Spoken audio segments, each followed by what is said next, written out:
होंगे। तो आज की क्लास में हम टीआरई 4 के क्वेश्चंस को प्रिपेयर करेंगे जो टीआरई 4 होने वाला है। एंड अगर आप उसमें 6 to 8, 1 to 5, 11, 12 या टीजीटी पीजीटी के लिए प्रिपेयर कर रहे हैं तो आपको पता है कि उसमें 40 नंबर के जीएस आने वाले हैं।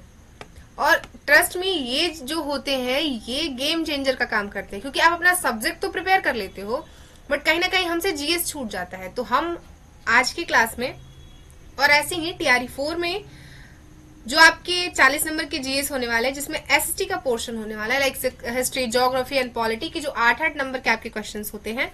उसके बाद कुछ करेंट्स के भी क्वेश्चंस में इन चीजों में कंप्लीट होंगे। उसके अलावा और भी जो इम्पोर्टेंट डाटा है लाइक बिहार पैसिफिक है और भी चीजें हैं वो आपको मिलेगी ताकि आप अपना क्वेश्चन बहुत इजीली कर पाओ एंड आपके एग्जाम को क्लियर करने के चांसेस 110% हो जाए। तो बस शुरू करते हैं आज की क्लास। सबसे पहला हमारा क्वेश्चन होता है कि साइमन कमीशन भारत कब आया। अब यहाँ पे तो ये आंसर आपको दिख रहा है कि ऑप्शन बी बिल्कुल सही हो जाएगा। साइमन कमीशन भारत आता है 1927 में। क्लियर। तो यहाँ पे आप देख लो कि भारत में संवैधानिक सुधारों के लिए साइमन कमीशन भारत आता है। उसके बाद साइमन गो बैक के नारे लगेंगे, क्योंकि इनके जो मेंबर्स थे वो सारे के सारे ब्रिटिशर्स थे।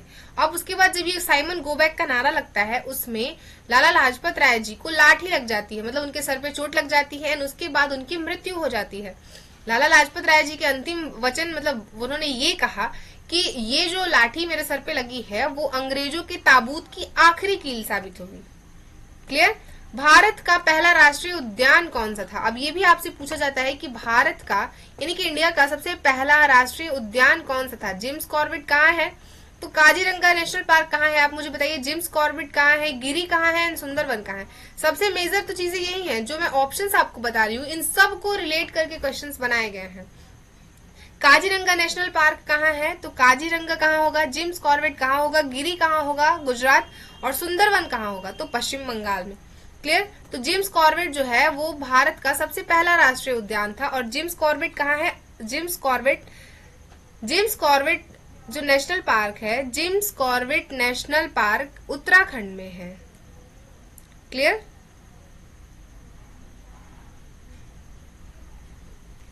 वही अगर मैं आपसे जिम्स कॉर्बेट के बाद काजीरंगा पूछूं तो काजीरंगा असम में, गिरी गुजरात में एंड सुंदरवन जो है वो पश्चिम बंगाल में हो जाएगा। इसका राइट आंसर हो जाएगा 1936 में इसकी स्थापना हुई थी जिम्स कॉर्बेट नेशनल पार्क की। अगले क्वेश्चन की बात करते हैं।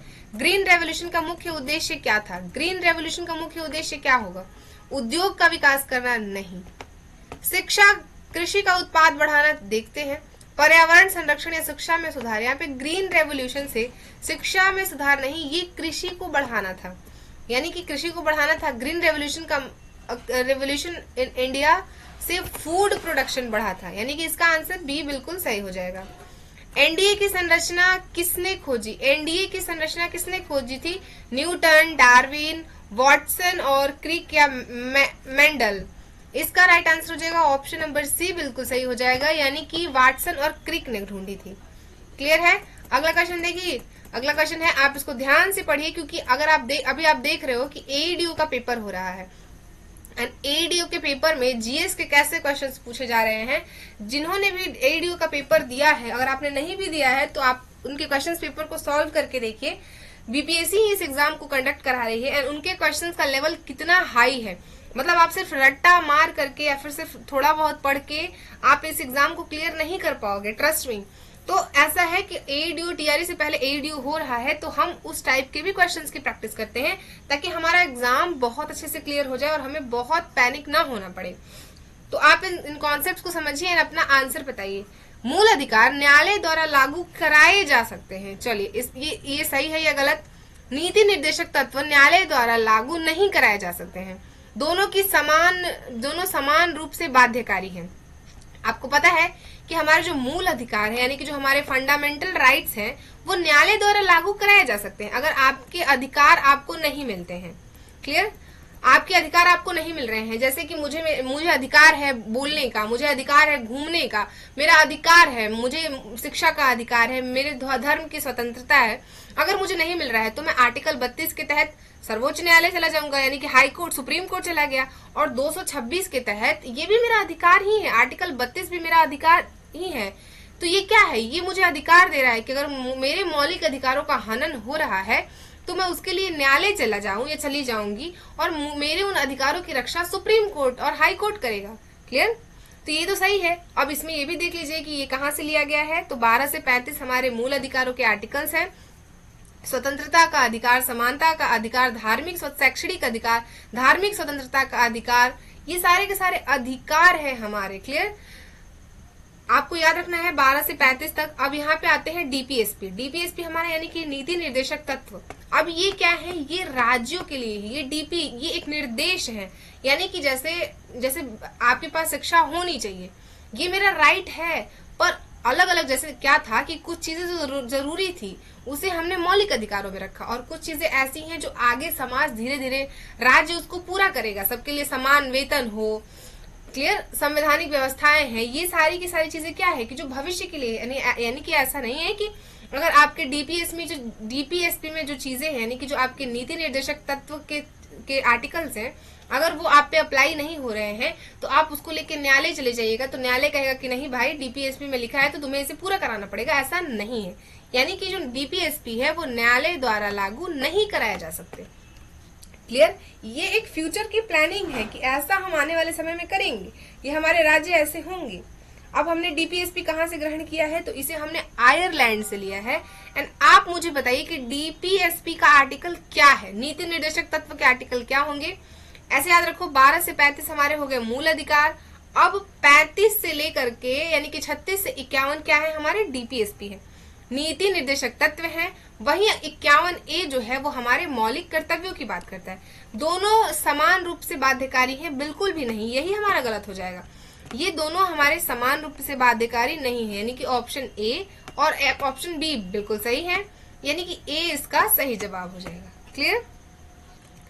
देखिए एक्सप्लेनेशन आप देख सकते हो, फंडामेंटल राइट्स एंड जो हमारे फंडामेंटल राइट्स जो हैं वो हमारे लिए इफेक्टिबल है, यानी कि हम उसे, अगर हमें हमारे किसी अधिकार का हनन हो रहा है तो हम न्यायालय में जा सकते हैं, कंप्लेन कर सकते हैं। पर डीपीएसपी जो है उसके लिए हम ये नॉन जस्टिसेबल है, यानी कि आप इतना याद रखो कि जो फंडामेंटल राइट्स है वो जस्टिसेबल होता है एंड डीपीएसपी नॉन जस्टिसेबल है। क्लियर? अगला देखिए, निम्नलिखित कथनों पर विचार करिए। अब इससे क्या होगा ना कि इस टाइप के क्वेश्चन से ही पता चलेगा कि आपने जो रट रखी है चीजें वो कितनी अच्छी हैं। और इस टाइप के क्वेश्चन ही आपके ईडीओ में पूछे जा रहे हैं, लाइक बीपीएससी में भी पूछे जा रहे हैं, तो क्यों ना हमें इस तरह से ही प्रैक्टिस की जाए। अब बताइए मुझे, ITCZ का उत्तर की ओर खिसकना मानसून को प्रभावित करता है, यानी कि इंटर ट्रॉपिकल कन्वर्जन जोन जो है वो अगर वो उत्तर की ओर खिसक रहा है, आप डायरेक्शंस तो आपको पता होंगे, अगर नहीं पता तो ऐसे डिवाइड कर लीजिए, ईस्ट, क्लियर, वेस्ट मतलब पूरब पश्चिम, उत्तर और ये दक्षिण। अब इसमें तो कंफ्यूजन नहीं है, एल नीनो भारतीय मानसून को मजबूत करता है। क्लियर? अब ये कह रहा है कि एल नीनो जो है वो भारतीय मानसून को मजबूत करता है, क्या ये सही बात है? तिब्बत का पठार का तापमान मानसून के महत्व की भूमिका निभाता है। अच्छा चलिए इसको समझ लिया जाए, तो इसका क्या सही हो जाएगा, ITCZ यानी कि इंटर ट्रॉपिकल कन्वर्जन जोन है, इसका क्या आंसर सही लग रहा है? सबसे पहली बात ये है कि ये सही है क्योंकि ये उत्तर की ओर खिसककर मानसून को प्रभावित करता है। पर एल नीनो भारत के मानसून को मजबूत नहीं करता, बल्कि ये भारत के मानसून को कमजोर करता है। जिस वर्ष भी भारत में एल नीनो का साल होता है उस समय भारत में वर्षा कम होती है। ऑस्ट्रेलिया के साथ आप देख सकते हो, पेरू के तट पर जब ये हवाएं टकरा जाती हैं तो जब हमारे यहाँ एल नीनो यानी कि भारत में एल नीनो का साल आएगा तो मानसून नहीं आएगा। जब मानसून नहीं होगा, जब हाई टेम्परेचर नहीं, जब टेम्परेचर अभी इंडिया के पास देखो क्या है, हाई टेम्परेचर है। जब यहाँ से अगर आप देखोगे कि अगर यहाँ पे लो, यहाँ पे अगर मैं बात करूं, यहाँ पे अगर लो हो और यहाँ पे टेम्परेचर हाई हो तभी तो ये इसको इंटरेक्ट करेगा और यहाँ पे जाकर के भारी वर्षा कराएगा, पर एल नीनो में तो ऐसा होता नहीं है। वही यहाँ पे क्या कह रहा है तीसरा कि तिब्बत पठार का तापमान मानसून के महत्वपूर्ण भूमिका निभाता है। बिल्कुल निभाता है। तिब्बत का जो पठार है, जब भारत में ला नीनो का साल होता है तो क्या होता है कि जैसे भारत के पास हाई प्रेशर है, अभी बहुत हीट है, गर्मी है, क्लियर। अब जो महासागर है, जैसे हमें पता है कि स्थल भाग बहुत जल्दी गर्म होते हैं एंड बहुत जल्दी ठंडे भी हो जाते हैं, पर जो जलीय क्षेत्र है, जो महासागर है, वो काफी समय तक, काफी देरी से ठंडे होंगे और काफी समय से गर्म होंगे, क्लियर। अब सोचो कि तिब्बत कहाँ है, ऊपर अगर आप मैप में समझ रहे हो तो ये एरिया अगर मैं ऐसे समझाऊं इंडिया का है, तो तिब्बत का पठार यहाँ है, तिब्बत यहाँ ही है ना। अब यहाँ पे क्या है कि ये भी हाई, ये भी हाई, अब ये डबल हाई हो गए, डबल हाई हो गए क्योंकि ये भी पठार है। तो क्या होता है कि यहाँ से हवाएं तेजी से ऊपर जाती हैं, लेकिन जब एल नीनो का साल आता है तो भारत में मानसूनी वर्षाएं कम होती है और ये हमारे की कृषि को प्रभावित करती है। यानी कि यहाँ पे सही है ऑप्शन ए, और पहला और तीसरा इस हिसाब से ए ऑप्शन सही हो जाएगा। क्लियर है। देखिए, आमतौर पर मानसून एल नीनो जो है वो मानसून को कमजोर करता है, मजबूत नहीं करता। अगला देखते हैं, अगला हमारा क्या कह रहा है, इसको समझिए, इसको एक्सप्लेन, इसको समझिए। पार्लियामेंट्री स्टेटमेंट्स हैं कि कार्यपालिका विधायिका से अलग है। अच्छा जी। प्रधानमंत्री लोकसभा के प्रति उत्तरदायी होते हैं, ठीक है। राष्ट्रपति वास्तविक कार्यकारी होते हैं। अब इसका राइट आंसर क्या है, आप मुझे बताओ। एक मिनट, एक सेकंड। क्या कार्यपालिका विधायिका के प्रति उत्तरदायी है? नहीं। प्रधानमंत्री लोकसभा के प्रति उत्तरदायी है? बिल्कुल। राष्ट्रपति वास्तविक कार्यकारी होता है? नहीं। राष्ट्रपति जो है वो कार्यकारी नाम मात्र का होता है। यहाँ पे वास्तविक जो कार्यकारी है वो प्रधानमंत्री है, यानी कि ऑप्शन ए सही हो जाएगा। भारत में पार्लियामेंट्री सिस्टम ब्रिटेन से प्रेरित है। और यहाँ पे क्या है कि यहाँ पे जो लेजिस्लेटिव से जुड़ी हुई चीजें हैं, यानी कि यहाँ पे वास्तविक जो हेड है वो पीएम के पास है, प्रधानमंत्री के पास है, ना कि राष्ट्रपति के पास। राष्ट्रपति एक कार्यकारी प्रमुख है, पर वास्तविक शक्तियां किसके पास होंगी? प्रधानमंत्री के पास। इसको समझते हैं। निम्नलिखित कथनों पर विचार करिए। क्लियर। ग्रीन रेवोल्यूशन से ये कौन क्वेश्चन है, अब इसको समझते देखते हैं आपको कितना पता है। इसका मुख्य फोकस गेहूं और चावल पर था। क्या इसका मुख्य फोकस गेहूं और चावल पर था? इससे क्षेत्रीय समानताएं बढ़ती है। क्या जब ग्रीन रेवोल्यूशन हुआ तो इससे क्षेत्रीय समानताएं बढ़ गई। इससे वर्षा आधारित कृषि में वृद्धि होती है। इससे वर्षा आधारित कृषि में वृद्धि होगी ग्रीन रेवोल्यूशन से। बताइए इसका राइट आंसर क्या होगा? तो बिल्कुल इसका राइट आंसर है ऑप्शन नंबर ए, यानी कि ग्रीन रेवोल्यूशन से इसका असर चावल और गेहूं दोनों की खेती पर था और इससे क्षेत्रीय असमानताएं भी बढ़ी हैं। क्लियर। अब इसके एक्सप्लेनेशन को देख लीजिए। Green revolution in India mainly जो है वो जो ये चीजें थी लाइक गेहूं चावल, इस पर फोकस करती थी। एक सेकंड, तीसरा नहीं होगा, ए भी सही है, तीसरा गलत है। क्लियर। अगले क्वेश्चन की बात करते हैं। अगला क्या कह रहा है? ओके, ये हो गया। चलिए, अब ये जस्टिस से क्वेश्चन है, यानी कि जुडिशरी से क्वेश्चन है। सुप्रीम कोर्ट संविधान का रक्षक है 100%, ये तो हमें पता है ना। न्यायिक समीक्षा की शक्ति संविधान में स्पष्ट रूप से दी गई है। न्यायिक समीक्षा की शक्ति संविधान में दी गई है। ओके। संसद सुप्रीम कोर्ट के निर्णय को पूरी तरह बदल सकता है। संसद क्या सुप्रीम कोर्ट के निर्णय को भी बदल सकता है? बिल्कुल भी नहीं। आपने देखा होगा कि बहुत सारे ऐसे बिल हैं जो संसद में पास हो जाते हैं, बट क्या होता है कि सुप्रीम कोर्ट उस पर स्टे लगा देती है। तो क्या हुआ? देखिए, सुप्रीम कोर्ट का है कि आप संविधान में संशोधन करिए, आप नए नए पॉलिसीज बनाइए, लेकिन आप उसके मूल संरचना में संशोधन नहीं कर सकते हो।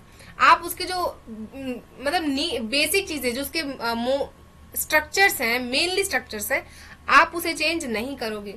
यानी कि न्यायिक समीक्षा की शक्ति संविधान द्वारा स्पष्ट की गई है। ए और बी दोनों सही हो जाएगा, तो बी ऑप्शन सही है। संसद जो है वो अमेंडमेंट कर सकती है, लेकिन बेसिक स्ट्रक्चर्स को बदल नहीं सकती है। जैसे ही आप बेसिक स्ट्रक्चर्स को बदलते हो और कोई रूल बनाते हो, कोई नई पॉलिसी बनाते हो, सुप्रीम कोर्ट और हाई कोर्ट में उसमें स्टे लग जाता है। तो हमारे यहाँ सबसे बड़ी है न्यायपालिका। न्यायपालिका से बड़ा कोई नहीं है, और न्यायपालिका को मौलिक अधिकारों का रक्षक भी कहा जाता है। अब ये क्वेश्चन है बायोडाइवर्सिटी से। भारत मेगा डाइवर्स देशों में शामिल है। पश्चिमी घाट बायोडाइवर्सिटी हॉटस्पॉट है। ओके, बायोडाइवर्सिटी केवल पौधे तक सीमित है। नहीं भाई, ऐसी बात नहीं है, केवल नहीं होगा, बाकी ये दोनों के दोनों हमारे सही है, ये दोनों के दोनों सही हो जाएंगे, यानी कि ऑप्शन हमारा ए बिल्कुल सही हो जाएगा। क्लियर। अगले क्वेश्चन की बात करें, अगला क्या कहता है, इन पर विचार करते हैं। तो शीत युद्ध के दौरान शुरू हुआ था। भारत इसके संस्थापक देशों में था। क्या शीत युद्ध में भारत इसके संस्थापक देशों में था? इसका उद्देश्य नाटा में शामिल होना था। भाई क्या था इसका राइट आंसर है 1 और 2 बिल्कुल सही है, यानी कि यह शीत युद्ध के दौरान हुआ था। और ऑप्शन बी क्या कहता है कि भारत इसके संस्थापक देशों में शामिल था, नाटो के। अब मैं अगर पूछूं कि इनमें कौन कौन से देश शामिल है तो क्या आप बता लोगे? बताइए अगर आपको पता है कमेंट बॉक्स में। तो निम्नलिखित कथनों पर विचार कीजिए। संविधान सभा में किसी भी भाग में संशोधन कर सकती है। ओके, यहाँ पे कहता है कि संविधान किसी भी भाग में संशोधन कर सकती है। नहीं, संविधान के किसी भी भाग में संशोधन कर सकती है, पर संविधान के मूल संरचनाओं में संशोधन नहीं कर सकती है। क्या मौलिक अधिकारों में संशोधन किया जा सकता है? नहीं, मौलिक अधिकारों में संशोधन नहीं किया जा सकता है। क्लियर।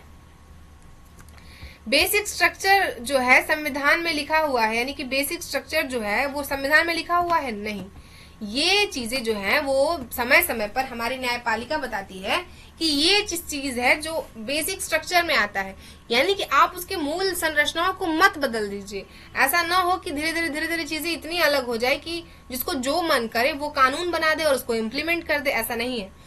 हर चीज पे हमारा जो कॉन्स्टिट्यूशन है या फिर जो हमारे यहाँ सिस्टम है वो चेक एंड बैलेंस क्रिएट करती है, यानी कि किसी के पास इतनी पावर नहीं है कि वो सारी चीजें अपने हाथ में ले ले। अगर संसद को बना देती है, देखिए अगर हमने अपने यहाँ के प्रतिनिधि चुने, वो संसद गई, अब संसद में उन्होंने पॉलिसी बनाई। अब ऐसा भी तो हो सकता है कि पॉलिसी सही नहीं हो, उसको ऐसा लगे, हमारे यहाँ कोई तो होना चाहिए ना जो जिनको लगे कि नहीं ये गलत पॉलिसी है। ये चीजें अगर समाज में आती है, सोसाइटी में आती है तो गलत इम्पैक्ट पड़ेगा, तो कोर्ट उस पर स्टे लगा देगा। ये सारी की सारी चीजें आपको याद रखनी होगी। देखिए, संसद संशोधन कर सकती है लेकिन बेसिक स्ट्रक्चर बदल नहीं सकती है। और ये केशवानंद भारती केस में फंडामेंटल राइट्स भी अमेंड हो सकते हैं, बट उसके बेसिक स्ट्रक्चर्स को चेंज नहीं किया जा सकता है, इसलिए मैंने डी ऑप्शन सेलेक्ट किया। अगले क्वेश्चन की बात करें, अगला क्या कहता है कि ये क्वेश्चन समझिए, इसे रिजर्व बैंक ऑफ इंडिया नियंत्रित करती है। ओके, ठीक है। रेपो रेट करने के लिए ये चीजें हैं। इसका राइट आंसर क्या है? ए ऑप्शन इसका बिल्कुल सही हो जाएगा। तीसरे अगला क्वेश्चन है क्लाइमेट चेंजेस पर कि ग्रीन हाउस गैस O2 यानी कि मीथेन और नाइट्रो ऑक्साइड शामिल है। ठीक है, आगे देखते हैं। उसके बाद ग्लोबल वार्मिंग को 1.5% सीमित किया जा सकता है। जोन ग्लोबल वार्मिंग का कारण है। इसका राइट आंसर ऑप्शन ए है, यानी कि ए और बी बिल्कुल सही हो जाएगा। क्लियर। अगले क्वेश्चन की बात करें, अगला क्या कहता है कि स्वदेशी मूवमेंट यानी कि बंगाल विभाजन के विरोध में हुआ था। हाँ, हुआ था। 1905 नॉन कॉपरेशन मूवमेंट में हिंसा का प्रयोग किया गया था। नहीं, नॉन कॉपरेशन मूवमेंट में नहीं किया गया था। सिविल डिसोबेडिएंस मूवमेंट नमक सत्याग्रह से संबंधित है। इसका आंसर क्या हो जाएगा? केवल 1 और 3 शामिल है। हिंसा का प्रयोग हुआ था ना वहां पे असहयोग आंदोलन के समय, वहां पे जब चौरा चौरी घटना हो गई उसके बाद ही तो इसे नॉन कॉपरेशन मूवमेंट्स को वापस ले लिया गया था। तो सही क्या है? 1 और 3। एल नीनो से क्वेश्चन है कि एल नीनो क्या है, ला नीनो क्या है, ये दोनों भारतीय मानसून को कैसे प्रभावित करता है? तो देखिए यहाँ पे एल नीनो और ला नीनो दोनों ये एक साइकिल, ये एक वेव है, एक हवाएं हैं। क्लियर। ये हमारे यहाँ मानसून को प्रभावित करता है, दोनों प्रभावित करते हैं। एक से ज्यादा वर्षा होंगी एंड एक से कम वर्षा होंगी। एल नीनो भी भारतीय मानसून को प्रभावित करता है एंड ला नीनो भी भारतीय मानसून को प्रभावित करता है। भारत में मानसून कैसी होगी ये इन हवाओं पर भी निर्भर करता है, क्योंकि ये अपने साथ बहुत अधिक मात्रा में ह्यूमिडिटी लेके आती है। जब ये चीजें और जब ये भारत के तटवर्ती क्षेत्रों से टकराती है तो भारत में बहुत अधिक मात्रा में वर्षा कराती है। और आपको पता है कि वर्षा बहुत जरूरी है हमारे यहाँ, तो ये सारी की सारी चीजें हैं और ये आपके क्वेश्चंस रहे आज के। आपको पता है कि एडीयू का एग्जाम हो रहा है एंड इसमें कैसे क्वेश्चंस पूछे जाते हैं, तो हम बीपीएससी के पिछले पैटर्न को भी फॉलो कर रहे हैं एंड इस बार जो वो एडीयू के एग्जाम में पूछा जा रहा है उसे भी फॉलो कर रहे हैं, ताकि सारी की सारी चीजों को समझा जा सके एंड एक अच्छी प्रिपरेशन किया जा सके। तो आपको ये क्लास कैसी लगी एंड इस टाइप की क्लासेस और ऐसे क्वेश्चंस हमें बनाने चाहिए और कि नहीं बनाने चाहिए, आप ये भी बताइए। मिलेंगे किसी कल की क्लास में, तब तक के लिए पढ़ते रहिए क्योंकि पढ़ना बहुत जरूरी है। पढ़ते रहिए, स्वस्थ रहिए एंड मस्त रहिए। Thank you so much. जय हिंद।